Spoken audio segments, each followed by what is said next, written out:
찬양받기 합당하신 하나님께 찬양드리면서 오늘 예배를 시작하겠습니다.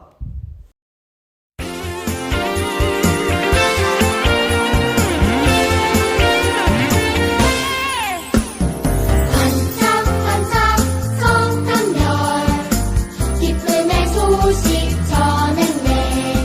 아기 예수님 이 땅에 오심을 알려주었네. 도망박사 별 따라 베들레헴으로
다 함께 사도신경으로 우리의 신앙을 고백하겠습니다. 나는 전능하신 아버지 하나님 천지의 창조주를 믿습니다. 나는 그의 유일하신 아들 우리 주 예수 그리스도를 믿습니다. 그는 성령으로 잉태되어 동정녀 마리아에게서 나시고 본디오 빌라도에게 고난을 받아 십자가에 못 박혀 죽으시고 장사된 지 사흘 만에 죽은 자 가운데서 다시 살아나셨으며 하늘에 오르시어 전능하신 아버지 하나님 우편에 앉아 계시다가 거기로부터 살아있는 자와 죽은 자를 심판하러 오십니다. 나는 성령을 믿으며 거룩한 공교회와 성도의 교제와 죄를 용서받는 것과 몸의 부활과 영생을 믿습니다. 아멘. 다 함께 나는 예배자입니다 찬양하며 준비한 예물을 올려드리겠습니다.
사랑의 하나님, 우리를 대림절 넷째 주일 예배로 지켜드릴 수 있도록 인도해 주시니 감사합니다. 우리 친구들이 날씨가 많이 추워진 가운데 건강 잃지 않도록 하시고 언제나 주님의 뜻 안에서 살아갈 수 있도록 항상 지키시고 보호하여 주시옵소서. 주님, 우리 지난 한 주간의 삶을 돌아봅니다. 주님의 뜻대로 살아가지 못한 모습들이 있다면 주님께 용서를 구하고 회개하며 나아갑니다. 주님, 우리를 주님의 보혈로 덮어주셔서 다시금 성결하게 깨끗하게 나아갈 수 있도록 주님 인도하여 주시옵소서. 또 주님께 구별하여 드리는 예물들이 있습니다. 주님 기쁘게 받아주시옵시고 이 예물들이 사용되는 곳마다 하나님의 나라가 나타날 수 있도록 축복하고 인도하여 주시옵소서. 주님이 우리 아이들이 어렸을 때부터 주님의 말씀을 듣고 이 마음밭에 주님의 말씀을 심으며 주님의 성도로, 복된 성도로 자라날 수 있기를 간절히 기도합니다. 주님, 우리 아이들을 축복하여 주시옵시고 이 세상에서 빛으로 살아갈 수 있도록 인도하여 주시옵소서. 사랑이 많으신 예수님의 이름으로 기도드립니다. 아멘. 광고입니다. 이번 주는 대림절 넷째 주일입니다. 이 땅에 오신 예수님을 기억하고 기다리는 우리가 되었으면 좋겠습니다.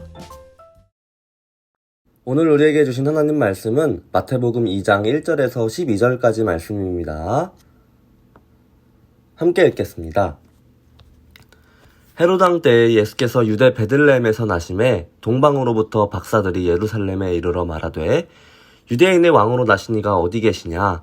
우리가 동방에서 그의 별을 보고 그에게 경배하러 왔노라 하니 헤롯 왕과 온 예루살렘이 듣고 소동한지라.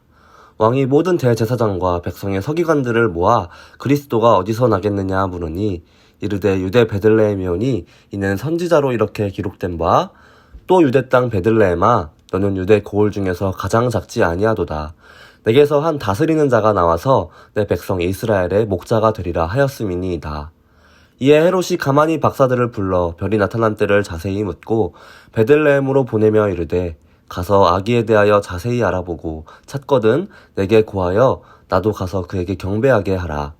박사들이 왕의 말을 듣고 갈새 동방에서 보던 그 별이 문득 앞서 인도하여 가다가 아기 있는 곳 위에 머물러 서 있는지라. 그들이 별을 보고 매우 크게 기뻐하더라. 집에 들어가 아기와 그의 어머니 마리아가 함께 있는 것을 보고 엎드려 아기께 경배하고 보배압을 열어 황금과 유향과 몰약을 예물로 드리니라. 그들은 꿈에 헤로데게로 돌아가지 말라 지시하심을 받아 다른 길로 고국에 돌아가니라. 아멘. 1년 중 가장 설레는 날 바로 크리스마스죠. 그럼 크리스마스는 왜 설렐까요? 그거야 선물을 받는 날이니까요. 오케이, 정답입니다. 나는 크리스마스의 아름다움 10종 세트를 선물 받고 싶어. 최고의 선물은 하나지. 바로 돈. 돈으로 다 살 수 있잖아. 크리스마스는 예수님이 오신 날이라고요. 깜짝이야. 돈이 아니라고? 그런데 예수님께 첫 선물을 드린 사람이 있었어요. 엥? 예수님께 선물을? 그게 누군데? 어느 날 페르시아에 살던 동방 박사는 왕의 별을 보게 돼. 저 별은 메시아의 탄생을 예고하고 있어. 동방 박사들은 왕께 드릴 예물을 가지고 먼 길을 떠났어. 저 별을 따라가면 돼요. 동방 박사들은 긴 여행 끝에 예루살렘에 도착했어. 동방 박사들은 당시 이스라엘의 왕 헤롯을 찾아갔어. 새로 태어난 유대인의 왕이 어디 있어? 왕의 탄생을 알리는 별을 따라왔어. 에? 나는 태어날 아이가 없는데. 헤롯은 자기의 자리를 위협할 아이를 없애야겠다고 생각했지. 나 대신 왕이 된다고 죽여버릴 거야. 아이를 찾으면 나에게도 알려주시오. 나도 새로운 왕에게 경배해야겠어. 뭔가 이상해. 더러운 꿍꿍이가 있는 것 같아. 동방 박사들은 베들레헴으로 아이를 찾아 떠났지. 아이를 찾으면 꼭 연락해줘.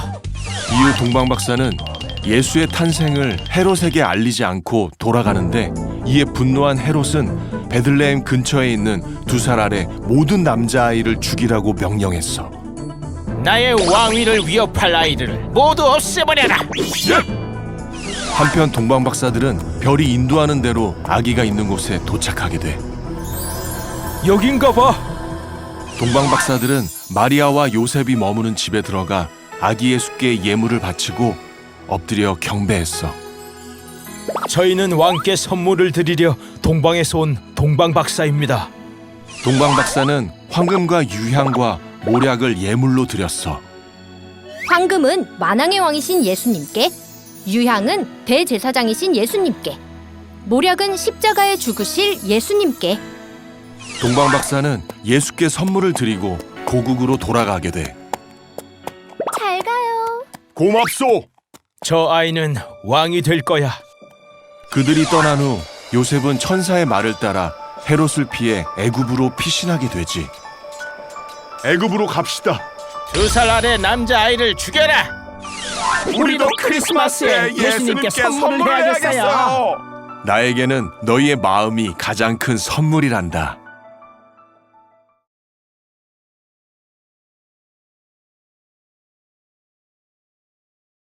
네, 여러분 반갑습니다. 한 주간 잘 지냈죠? 여러분, 오늘은 예수님의 탄생 이야기를 만나는 마지막 시간이에요. 예수님의 탄생 이야기 우리 모두 잘 만나봤었죠? 그동안의 이야기를 우리 꼼꼼히 기억하면서 아기 예수님이 탄생한 그날까지 어떤 일이 있었는지 다시 한번 정리해 봅시다. 하나님께서는 예언자들을 통해 구원자 예수님이 오실 힌트를 주셨었어요. 그렇게 오랜 시간이 흘러서 구원자 예수님이 성령으로 마리아의 몸에 잉태하게 되었고 예수님이 태어나셨죠. 이때 예수님의 태어난 소식을 듣고 가장 먼저 찾아온 사람들이 있었는데 바로 목자들이었어요. 그렇다면 예수님께 가장 먼저 선물을 들고 찾아온 이들이 있었는데요. 누구일까요? 그 주인공들은 바로 동방박사들이에요. 이 동방박사라는 사람들은 예수님의 탄생을 기뻐하며 예수님께 선물을 드렸죠. 과연 동방박사들은 무슨 선물을 가져왔을까요? 아직 예수님은 아기니까 아기에게 필요한 것들을 가져왔을까요? 맛있는 우유, 달콤한 사탕과 간식, 장난감? 아니었어요. 동방박사들은 더 소중한 것들을 예수님께 선물로 준비를 하고 가져왔었어요. 동방박사들은 과연 어떤 선물을 가져왔을까요? 예수님의 탄생을 어떻게 알고 왔을까요? 이번 시간에는 예수님의 선물을 드린 이 동방박사들에 대한 이야기를 함께 만나보도록 하겠습니다. 이 동방박사들은 예수님이 태어난 이 베들레헴과 멀리 떨어진 곳에 살면서 그곳에서 별을 연구하고는 했어요. 그러던 어느 날에 이 동방박사들은 크게 반짝이는 특별한 별을 발견하게 되었어요. 아니, 저 별은? 동방박사들은 그 별을 보고 별의 의미를 깨닫게 되었어요. 그 별은 바로 세상을 구원할 유대인의 왕이 태어났다는 소식을 알리는 그런 별이었어요. 그래서 별을 본 동방박사들은 새로 태어난 왕에게 귀한 선물을 드리기로 결심하고 길을 떠나게 되었죠. 동방박사들은 이 선물을 가지고 이스라엘을 다스리는 왕을 찾아갔어요. 유대인의 왕이 될 사람이 태어났으니 당연히 왕이 서는 성으로 가면 될 것이라고 생각했던 거예요. 저 별을 따라가면 돼요 하면서 동방박사들은 별을 따라 왕이 사는 예루살렘으로 출발했어요. 별을 따라가던 동방박사들은 이 예루살렘 성에 있는 왕이었던 헤롯 왕을 찾아갔어요. 동방박사들은 새로 태어난 왕을 만나서 얼른 선물을 전하고 싶었죠. 그래서 헤롯을 만나서 이렇게 물어봐요. 왕이시여, 새로 태어난 유대인의 왕이 어디 있습니까? 우리는 왕의 탄생을 알리는 별을 따라왔습니다. 하지만 그 이야기를 들은 헤롯 왕은 어리둥절했어요. 헤롯 왕에게는 태어날 아기가 없었기 때문이죠. 에? 나는 태어날 아이가 없는데? 그리고는 대제사장과 서기관들을 불러 모아서 유대인의 왕이 태어날 곳이 어디인지 물어보게 되었죠. 그러자 그들은 유대의 베들레헴에서 왕이 태어날 거라고 대답을 했어요. 이 사람들은 유대인의 왕 예수님이 태어나신 곳을 어떻게 알게 되었을까요? 바로 오래전부터 미가 선지자가 힌트를 알고 있었기 때문이에요. 미가 선지자는 이 세상을 구원할 구원자가 베들레헴에서 태어날 거라는 힌트를 주었었죠. 우리 그 말씀을 기억하며 함께 다시 읽어볼까요? 베들레헴 에브라다야, 너는 유다 족속 중에 가장 작을지라도 이스라엘을 다스릴 자가 내게로 나올 것이라. 그의 근본은 상고에 영원에 있느니라. 대제사장과 서기관들은 이 약속을 이미 알고 있었고 그 말을 들은 헤롯은 금세 두려워지기 시작했어요. 아니 뭐야, 그럼 나 대신 누군가 왕이 된단 말이야? 그렇게는 안 되지. 죽여야겠군. 헤롯은 태어날 왕을 해칠 마음을 가지게 되었어요. 그리고 그 무서운 마음을 감춘 채 동방박사들에게 이렇게 말했죠. 가서 아기를 잘 찾아보세요. 그리고 그 왕을 찾으면 나에게도 좀 알려주세요. 왜냐면 나도 왕에게 가서 경배 좀 하려고요. 하하하. 동방박사들의 마음은 헤롯의 마음과 달랐죠. 그래서 얼른 세상을 구하기 위해 오신 왕을 찾아서 베들레헴으로 출발했어요. 동방박사들은 이 별이 인도하는 대로 뚜벅뚜벅 걸어가기 시작했어요. 그러다가 별이 한 곳에 멈춰 있는 것을 발견하게 돼요. 별이 멈춰선 곳은 어디였을까요? 바로 아기가 태어난 곳, 우리 왕이신 예수님이 태어난 곳이었죠. 동방박사들은 기쁜 마음으로 아기를 만나러 갔어요. 드디어 동방박사들이 아기를 만나게 되었던 거예요. 동방박사들은 예수님이 계신 곳으로 들어갔어요. 이 세상을 구원하시기 위해 오신 왕이 바로 예수님임을 깨닫고 동방박사들은 아기 예수님께 엎드려서 경배하기 시작했죠. 그리고는 소중하게 가져온 선물들을 예수님께 드리기 시작했어요. 과연 그 선물들은 무엇이었을까요? 바로 황금, 유향, 몰약이었어요. 오잉? 아기에게 필요한 물건도 아닌 것 같은데 왜 이런 선물을 준비했을까요? 왜냐하면 이 선물들에는 아주 중요한 의미가 담겨 있기 때문이었어요. 선물들을 하나씩 살펴보며 그 의미에 대해서 좀 알아볼까요? 첫 번째, 동방박사들은 아기 예수님께 황금을 선물로 드렸어요. 황금은 반짝반짝 빛나는 물건이죠. 반짝반짝 빛나는 황금은 그 당시 왕에게만 드리는 예물이었어요. 예수님께서는 이 세상을 구원하실 왕이었기 때문에 그래서 동방박사들은 만왕의 왕이신 예수님께 황금을 선물로 준비했던 거예요. 자, 그리고 두 번째로 준비했던 것은 바로 유향인데요. 유향에는 아름다운 향기가 나는 물건이에요. 제사를 드릴 때 사용하는 아주 귀한 것이었죠. 예수님께서는 우리 죄를 대신해서 십자가를 지시고 우리의 대제사장이 되셔 주신 분이에요. 그래서 동방박사들은 제사 드릴 때 사용하는 이 유향을 대제사장이신 예수님께 드릴 수 있었던 것이죠. 자, 그리고 세 번째, 동방박사들은 이 아기 예수님께 몰약을 선물로 드렸어요. 이 몰약은 매우 귀한 사람이 죽었을 때 바르는 귀한 것이었어요. 예수님께서는 우리를 위해 십자가를 못 박아 예수님께서는 우리를 구원하시기 위해 십자가에 못 박혀 돌아가셨죠. 모든 사람을 위해 고난받고 죽으실 그 예수님께 동방박사들은 몰약을 드릴 수 있었던 거예요. 이렇게 동방박사들은 세상을 구원하시기 위해 오신 예수님을 위해서 이렇게 귀한 예물을 드릴 수 있었던 것이죠. 그래서 왕이신 예수님께 경배하며 가장 귀한 선물인 황금, 유향, 몰약을 드릴 수 있었던 것이죠. 친구들, 우리 친구들도 동방박사처럼 이 세상을 구하시기 위해 이 땅에 태어나신 우리의 왕이 예수님이심을 믿나요? 예수님은 우리 친구들 한 사람 한 사람을 너무 사랑하셔서 구원하시기 위해 이 땅에 오신 분이세요. 다가오는 이 성탄절에 예수님을 향한 우리 친구들의 마음과 고백을 드리는 여러분이 되었으면 좋겠어요. 이번 성탄절에는 우리가 받을 크리스마스 선물만 기다리는 것이 아니라 이 땅에 왕으로 오신 우리 구원자 예수님께 귀한 우리 마음을 선물로 드리는 저와 여러분이 되었으면 좋겠습니다. 우리 그 마음 기대하고 간직하면서 다가오는 성탄절을 기다리는 여러분이 되었으면 좋겠습니다. 아멘. 오늘 주신 말씀 기억하며 우리 함께 기도하겠습니다. 이 세상 모두를 사랑하시는 하나님, 경배드리기 위해 멀리서부터 찾아왔던 동방박사들과 헤롯과 대제사장들, 서기관들의 모습을 봅니다. 우리가 동방박사들처럼 마땅히 주님의 오심을 기뻐하고 경배하며 우리의 마음을 주님께 드리는 주의 자녀들이 되기를 소망합니다. 우리의 빛이신 예수님의 이름으로 기도드립니다. 아멘. 주님께서 가르쳐주신 기도로 오늘 예배를 마치겠습니다. 하늘에 계신 우리 아버지여, 이름이 거룩히 여김을 받으시오며 나라가 임하시오며 뜻이 하늘에서 이루어진 것 같이 땅에서도 이루어지이다. 오늘 우리에게 일용할 양식을 주시옵고 우리가 우리에게 죄 지은 자를 사하여 준 것 같이 우리 죄를 사하여 주시옵고 우리를 시험에 들게 하지 마시옵고 다만 악에서 구하시옵소서. 나라와 권세와 영광이 아버지께 영원히 있사옵나이다. 아멘.